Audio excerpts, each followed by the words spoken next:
Oi pessoal, tudo bem com vocês? Hoje meu vídeo vai ser muito legal, vocês querem saber? Então vem comigo!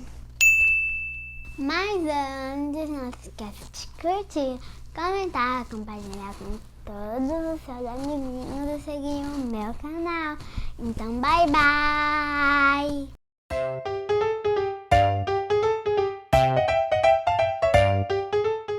A historinha de hoje é bem curtinha, mas vai ser super legal e para você pensar um pouquinho.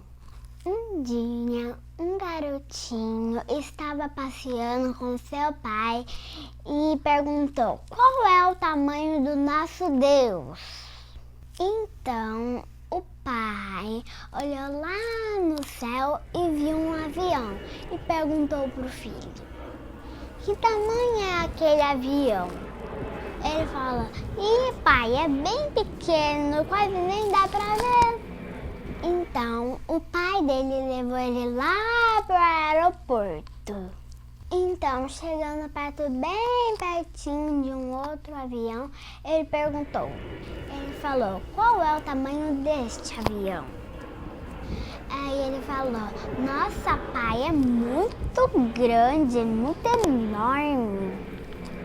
Então o pai dele disse: assim é Deus.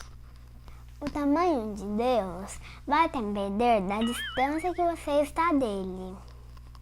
Quanto mais perto você estiver, maior será na sua vida.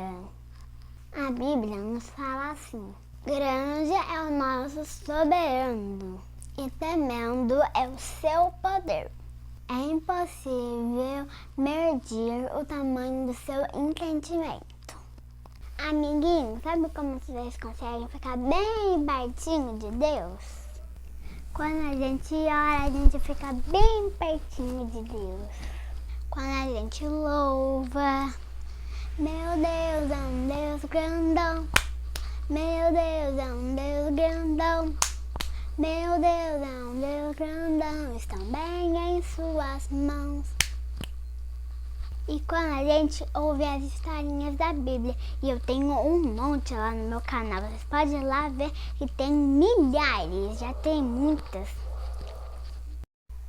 Então, amiguinhos, fique bem pertinho de Deus, para nunca mais sair dele. Você gostou dessa história? Fique comigo todos os dias, tem muito mais histórias para mim te contar. Um beijo! E até a próxima!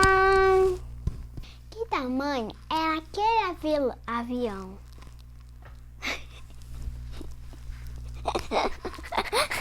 O pai dele disse: